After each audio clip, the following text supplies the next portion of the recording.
This is day 4 of South by for me, I think otherwise known as Hydration Day. Hope you all have had a great time so far. I've had the opportunity to meet these 3 amazing women who are truly innovators for their brand. I wanted to give them the floor and the opportunity to introduce themselves before we get started. Okay.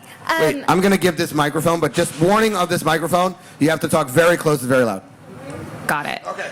Okay, so my name is Brooke Perry. I serve as VP of Marketing for Original ChopShop in Bella Green. Original ChopShop is an emerging, better-for-you fast casual restaurant with 17 locations in Houston, Dallas, and Phoenix. And the Bella Green is an eco-friendly American bistro with 8 locations in Houston and Dallas. Hi, everybody. I'm Kopper Overton. I am the digital experience lead for Skin Health West at Johnson & Johnson, and I also co-lead our Care with Pride initiative, which is focusing around raising awareness and support for the LGBTQIA+ community across our global partners at J&J. Hi, I'm Steph. So I lead digital experience at Shake Shack. We are a burger joint, and if anyone was here yesterday, I hope you got the delivery that came in the afternoon. I oversee our digital experience, which includes our product, our user experience, our third-party delivery channels, as well as our performance and lifecycle marketing teams. So it's been a really exciting journey over the last few years. And now I'm upset that I missed Shake Shack yesterday, so I'll have to order some when I get home. I just wanted to, open the floor here. We have 3 people, so there are going to be a couple questions that are geared more towards restaurants, and then some that Kopper and I had spoken about previously. This one's open-ended. We're focusing on the future of digital media and trends that we're seeing, and obviously there has been a tremendous amount of change over the course of the past 2 years. What digital enhancements would you say have been made to adjust based on COVID and the scenario we faced, and how do you see that playing out, and what trends are here to stay? Anybody who wants to take it? Well, it's hard to believe that it's been 2 full years. Well, it's hard to believe and easy to believe, I think, that it's been 2 years since COVID started. But at the beginning of the pandemic, our leadership team sat around a table and we looked at the current situation and we said, okay, this is going to be really tough. I don't think we knew how tough at that time. But what are the silver linings that can come out of this? And we said the 2 greatest things we could do would be to build goodwill with our teams and with our guests. And so we set out to make it convenient, affordable, and safe for our guests to enjoy their favorite meals from us. And we made a lot of very quick digital enhancements to do so. So we were very fortunate that we already had Olo in place as our online ordering provider. That made curbside delivery really easy to roll out. We were able to introduce that within 48 hours of mandatory restaurant closures. We also, to create new jobs for our teams, introduced internal delivery, which was a great way to drive guests to order direct through us. And then we created our own dispatch system with OnFleet that integrated directly into Olo. That ran through the end of November of 2021. Great success. We've temporarily suspended that program. But I think what was most impactful and the thing that has driven the most success for us is really our app rollout. So we introduced our Chops app in August of 2020, and we were able to just drive consumers directly to order through our channels. And we've seen some really exciting digital growth. So in 2019, 15% of our orders came through digital channels. At the end of 2021, 46% of our sales came from digital. So we're continuing to see that growth. I'll just jump in because for Shake Shack, it was a very similar journey in terms of launching curbside, in terms of native delivery. COVID was really about, we needed to think very, very quickly about being local. So one of the first things we did so if we're thinking specifically about media, we partnered with a local search agency right as COVID broke out. And we realized the number one thing you're going to think about when you think about where to eat, all the local regulations were different. All of the operating hours were different. All the, do I have to wear a mask? Can I even go into this place?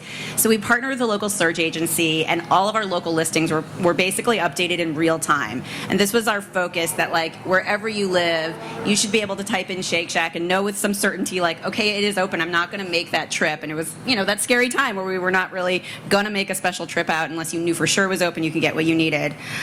So that kind of spawned for us a really interesting proliferation of digital channels. So aside from local search, which became kind of an engine for us, then we really were thinking about what are the channels that folks are going to be looking for food in, and it seems pretty obvious, but Waze and other navigational channels became really big for us, and we started really thinking about, it's when I'm on the go, it's when I don't want to get out of my car that I want to order curbside, or I want to order delivery when I'm sitting at home, and what are the channels that I'm going to be discovering or thinking about food. So we spent a lot of time investing in different channels, taking ourselves a little bit off of Facebook and a little bit into newer channels, and we really saw that pay off, which, I think with iOS 14 and a lot of things, that ended up being a strategy for us that really, really paid off and has helped us really expand some of those channels.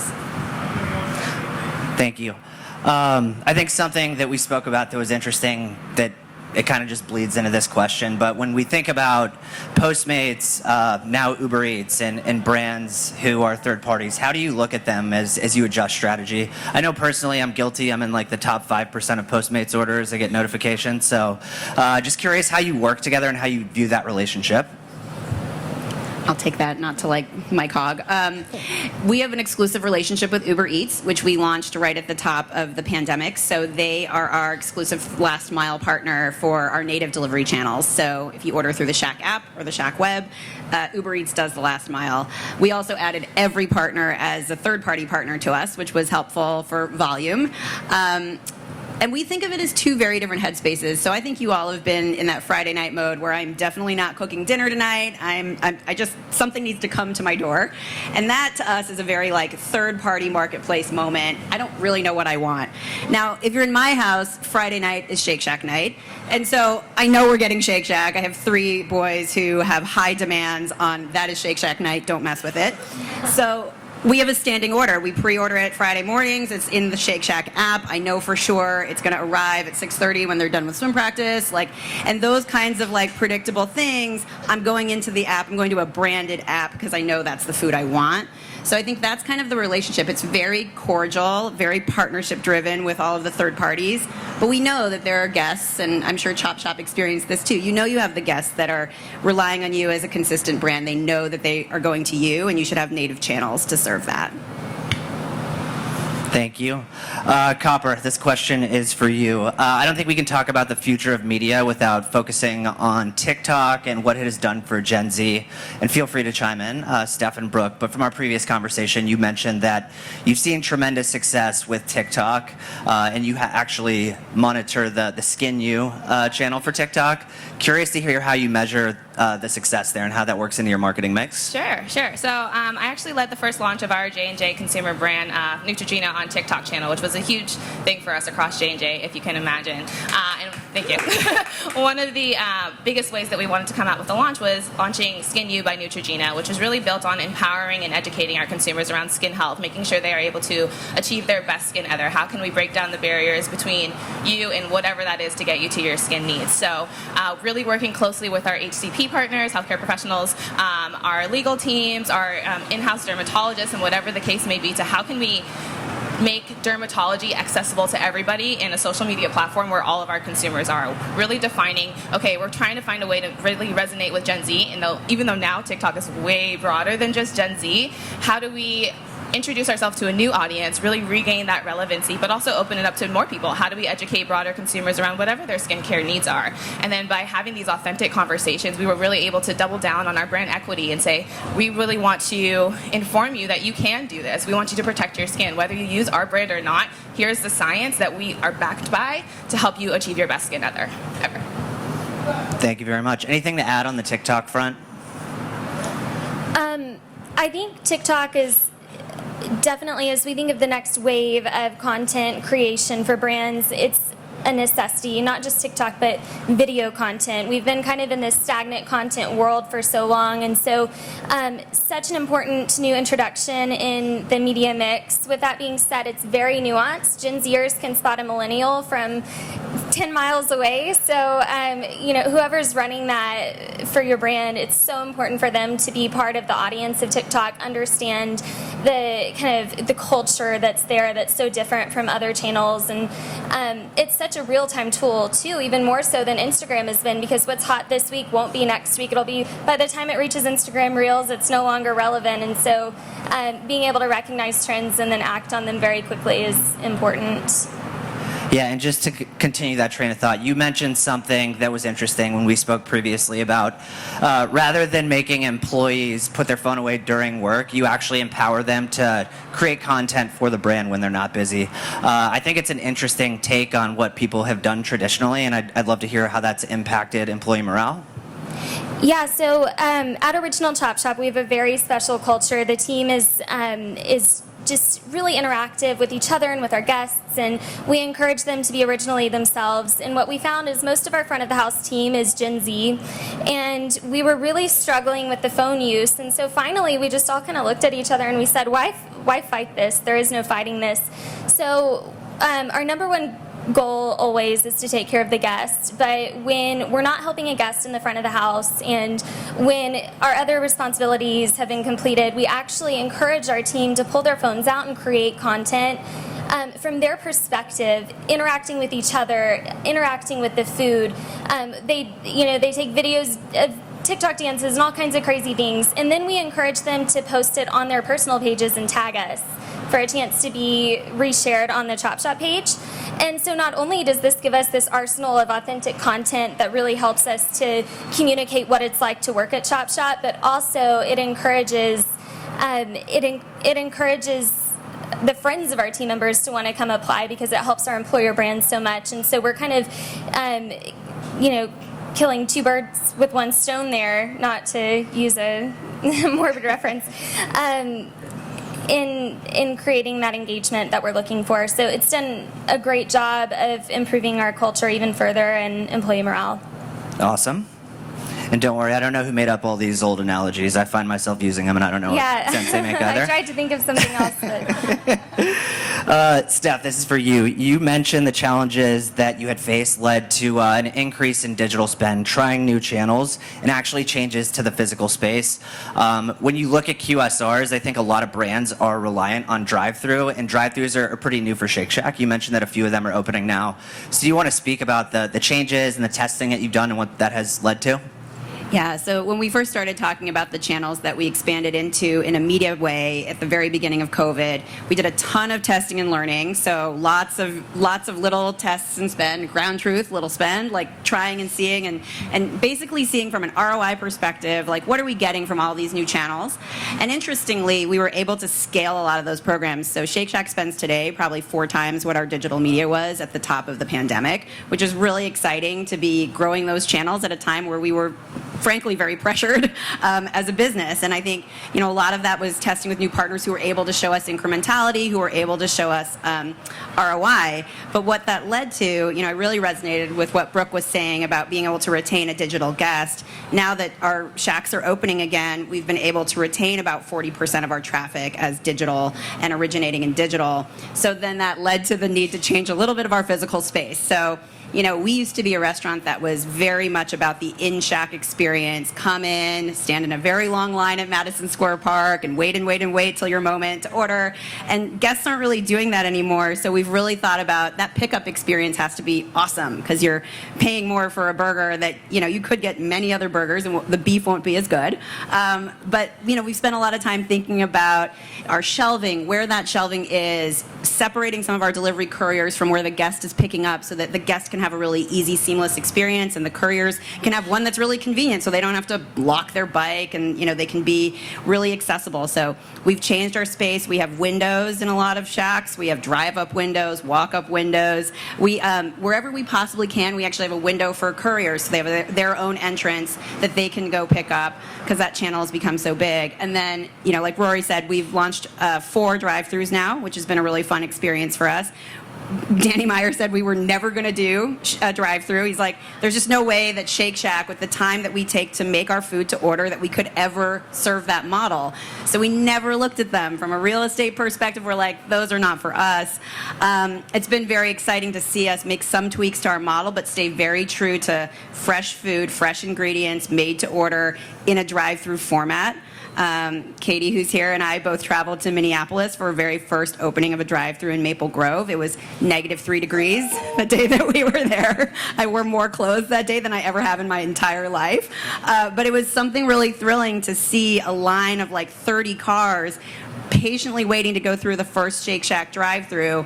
And for us, the real thrill of that was being able to deliver on fresh, hot food, like through that experience. So definitely lots of changes to physical space. Thank you. Kopper, I have a question for you. You had mentioned your role overseeing the Care and Pride initiative at Johnson & Johnson. Just curious as to what adjustment you've made to focus on LGBTQ equality and different types of diversity. Sure. So Care with Pride, like I mentioned, is a global initiative. We are actually just going global this year, which is super exciting for us, expanding into 5 new regions. And a lot of the work that I do, I lead the communication and influencer strategy and social media pillar. And a lot of that is driving these authentic relationships with our creators and influencers, no matter what the case may be. And sometimes, historically, when you approach a branded campaign, you often you give a creator a brief and you say, here's what I need you to do, please go execute. Whereas for Care with Pride, I go to the influencers and I say, what would you like to talk about within this realm of LGBTQIA+ equality? How do you want your story to be told? How do you want to come across? How does Care with Pride align with your initiatives and your personal brand? And really just doubling down on what is the best way to share experiences in a new platform. So really, focusing on not only just social media content, but authentic conversations. We're looking to, like I mentioned, expanding globally. So how do we have these authentic conversations in areas where maybe it's not as easy to have these conversations, where it's not as accessible to a lot of people to feel and have those dialogues. Looking into podcasts to just have a broader platform to have these real authentic conversations, while also, talking about products and retailers. Care with Pride started in 2011, and it was never a product-focused initiative. We didn't start integrating products until 2015. It was more so just about, making sure that everybody felt welcome, making sure that people knew that internally, externally, J&J is behind this initiative, and we want all of our consumers to feel that they can be a part of something bigger than just, a product package. Yeah, you're doing a great job. Thank you. Yeah, let's give it up for her. Switching gears a little bit, this is for Steph and Brooke. It's, talking about the QR code debate. I think everybody saw the Coinbase ad and it created some momentum. I think it's starting to pop up more and more. So when you think about the media mix in the future, what do you think? Is that here to stay? Is it something you're testing right now? Have you seen success? I saw something that said no one had a better year in 2020 than the QR code. Such a comeback. I think we all kind of saw it 8 or 10 years ago, and it never really took off, and then people finally figured out how to use it out of necessity with COVID.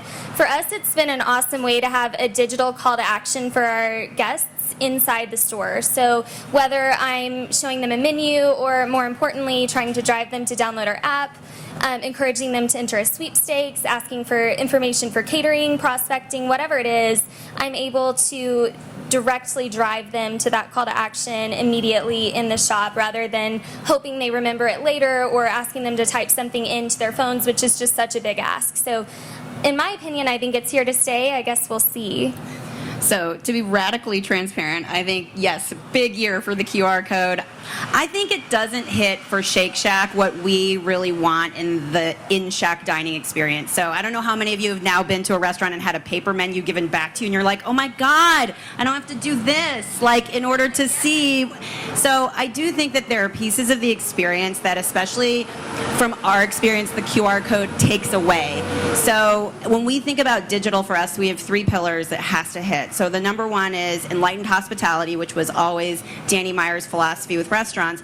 It has to give you an uplifting experience. And I have yet to find a QR code that gives me an uplifting experience on the other side. It's usually, and by the way, we did use them very much. Brooke is totally right. When you have to get a download, when you have to show a menu, that is where we use it. I guess it's uplifting there. But as we open back up again, there aren't too many places where I feel like that QR code is delivering me something special, unless it's going to be like, here's a free burger, and I'd be like, yes. So uplifting experience is one. The second pillar that I think about all the time is personal, but not just personalized. So there's so much in marketing that's like, I want my name in the email, I want it to be personalized, and there are a lot of CRM and lifecycle tools that can help you personalize. But Shake Shack is really focused on your dining experience should feel very personal. Like, this is what I'm choosing to eat, and I want it to be amazing, and it is very personal, and it's a choice for me. So that closeness to the guest, I feel like you don't always get when you're QRing something and you're like, what is this going to open? And then the last place, and the place I do think we'll continue using QR codes, is for data. So the last piece is Shake Shack on a digital perspective. Our third pillar is about being smarter every day. And the smarter every day is not just like the Tiger Mom and me saying like, let's get smarter every day, but like how are we using people's data is something we think about all the time. A QR code is a great way if we need you to quickly fill out a form or if we need you to quickly create an account. So I could see it being a great experience if that's what it's leading to.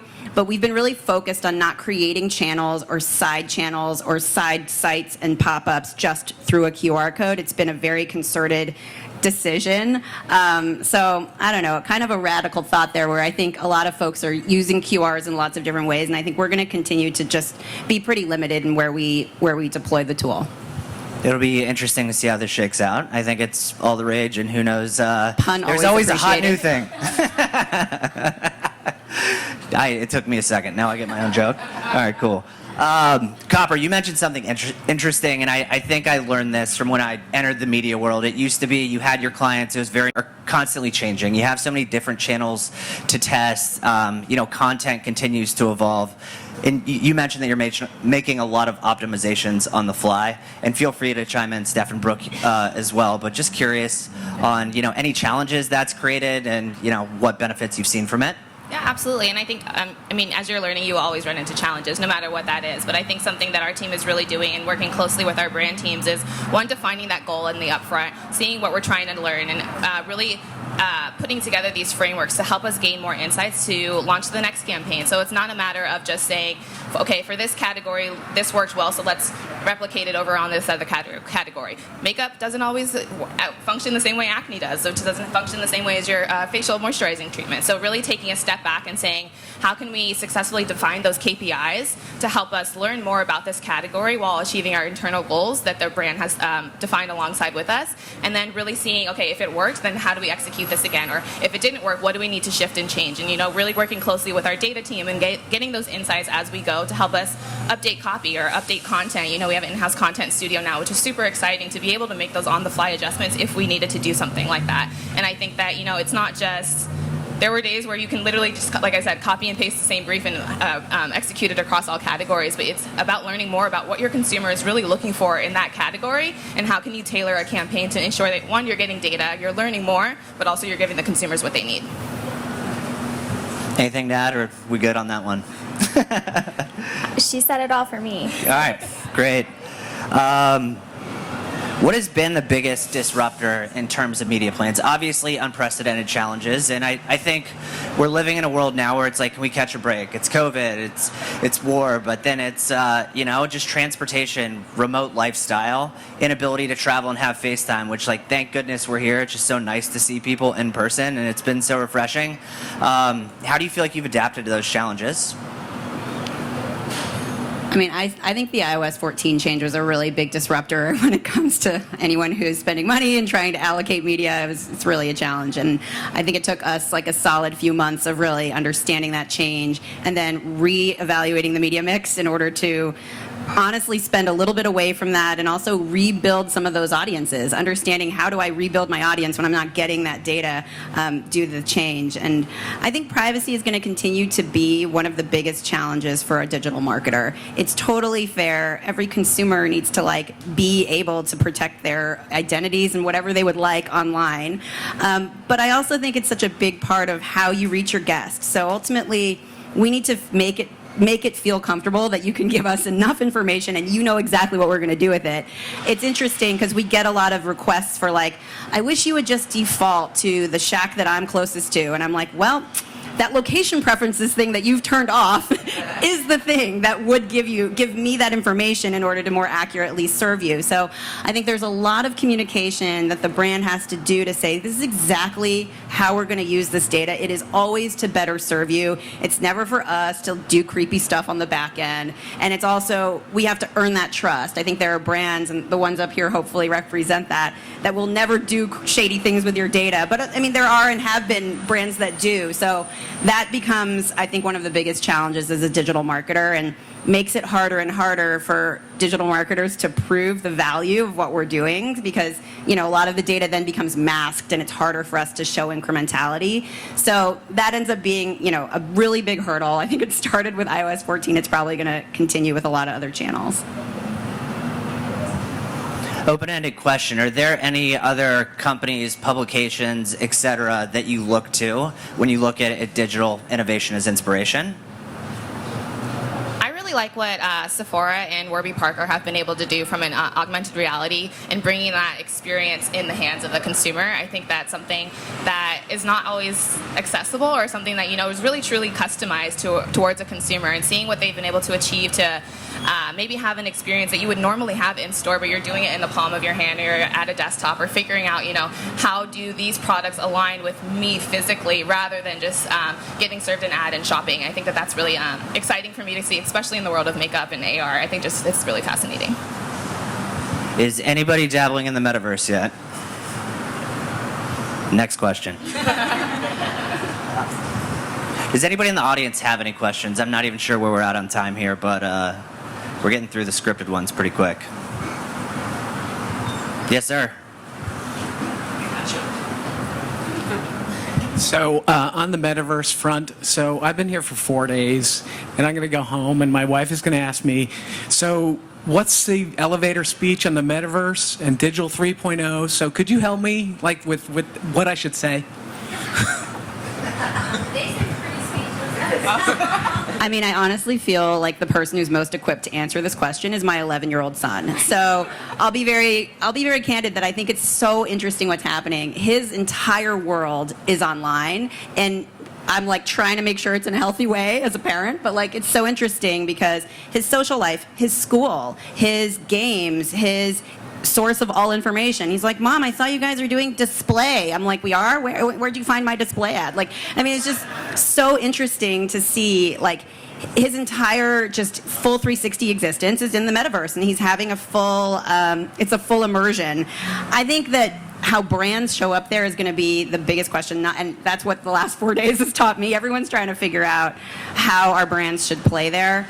And again, I go to my 11-year-old son for so tell me what were the best ways that brands showed up. And he's like, honestly, Mom, I don't want a brand in my metaverse as a brand. I want people that I think are cool talking about brands they think are cool. So it's really what these guys were saying about creators. It's the employee at ChopShop who's making a really engaging video. My son's going to be all over that, and will probably tell me next time we're in the car, let's go to Texas and go to ChopShop. But I think those are the kinds of things they don't no longer want to hear, and you know this for sure from all of the work you guys do with creators too. The metaverse is really going to be an interesting place for brands to really show up authentically. So good luck with that convo when you return. It's going to be really hard. Just dovetailing off. Wow, this is okay. Just dovetailing off of that. When we were talking about the social dilemma that was came out in the height of the pandemic, I feel like, or maybe just before that on Netflix, and when we look at emerging spaces like the metaverse, do you guys on a personal level have any concern about that, as potentially being the next social dilemma and how your brands show up in that space? I know, it's being really thoughtful of how your brands show up. I know you mentioned your son is fully immersed in the digital space, but yet spends a lot of time swimming in the practice-filled weeknights, right? And those swim meets on the weekends and tournaments. So I'm just curious to know, gut feeling in terms of the metaverse and a healthy dose of maybe what the future looks like. Just curious if you guys can speak to that. I can say something that I actually learned this week. I actually saw Scott Galloway talk the other day, and something that he mentioned was around just the metaverse is creating an environment where you're getting deeper disconnected from what's currently right in front of us. And for me, that's kind of scary, and when it comes about talking around mental health and how do gadgets and technology really kind of pull you away from that a little bit, but defining what that means for you. So I'm very curious, and I have my own personal restraints about it, but I think that if done effectively, I think it can be obviously a really cool thing. Technology is always great when it's done effective, but I think that it's just going to be a process. I don't know if there's going to be a time where somebody just knocks it out the park on their first try. We're going to have to learn and adapt, and that's something that we as digital marketers do all the time. But I'm just curious to see where it's going. Yeah. Yeah. I mean, I think, you know, I think the metaverse is You guys cheated. You went to questions without me. No. Other questions? Sorry. Yep. It's going to Sage Barstool Sports. Outside of the metaverse, in the real verse, probably a question we ask ourselves every day, like we've never seen food before, what are you having for lunch? How do you guys kind of win that 11 to 12 o'clock question on a day in, day out basis in the digital world? So for us, Original ChopShop is a very functional brand, and we always love to serve that higher purpose that we have. But we know our guests come to us to get a meal that they can feel great about putting into their bodies. And so we've created all kinds of smart systems in our app to really drive frequency of our guests and win them at lunchtime. And then, we also do day parting, where we're not just trying to win lunchtime, but we're also trying to win them for breakfast, snack, and dinner as well. And so that's a huge piece. Word of mouth is big for us. So outside of the metaverse, we have to, because we're an emerging brand, we have to think really creatively about creating organic word of mouth online and in real life as well. So that's been wildly successful for us, and that's what we focus on when we think about winning guests for lunch. I mean, the only thing to add on that is when you have that conversation with your coworkers, you're generally thinking about a small set of things that are really close by. I mean, timing of those messages is really key. And one of the things at Shake Shack is we try to maintain our voice even as we're really scaling across now almost 400 restaurants. So it's interesting when we think about it, some of the tweets that we've sent, I think back to when Katie and I first started working at Shake Shack. It was the Super Bowl, and there was a Shakira tweet that it blew up for us because we had some kind of delightful copy that went with it. Another tweet that was our overwhelmingly most opened message ever was that awkward time during the election when we were all waiting for votes to be counted, and we had a push message that went into the Shake Shack app that was something about waiting and the worst feeling of waiting and how cheese fries can really assist with that time. Was our most regrammed, retweeted, reshared, opened. So I think for us it's just that voice of Shake Shack should be that friend of yours that also has really great ingredients. It's a really fun place to be. And then making that hit at the right time, so that timeliness and relevance of the message is a really big part of how we're thinking about it. Who doesn't love cheese fries? Right. Can I ask you a question, though, about Shake Shack? I think I do love a good cheese fry, and I love a good timely placed tweet. Some of you might remember you can still dunk in the dark. But no, when you guys are, when Shake Shack kind of became cult following, it felt like a very small, I know it, not everybody knows it brand, although it was cult. How do you guys maintain that? With 400 stores, I didn't even realize you were that. I mean, that's exactly the challenge. I know you think about this all the time on a big brand. A lot of the folks on our marketing team have come from really big established brands that are very well known, and are losing that magic is going to be the worst day ever. So our CEO, Randy Garudi, is always the bigger we get, the smaller we have to act. That's why local search, the first day that we were really dealing with COVID, we're we need to make sure every single person within a 5-mile radius kind of has the information that they need. And then, we will still try to do things that other big brands cannot do. So that will always be our move. Just let's try to do something that a big brand couldn't do. Right. We partnered with the New York City mayor when we were first doing vaccinations and did free Vax Fries, which was a really fun moment, and also became wildly viral because Bill de Blasio was eating a Shack burger during the mayor talks thing, and it was one of the most reshared things on late night because it was so ridiculous. And those kinds of things, are how you try to keep your cult. Right. Can I ask a J&J question?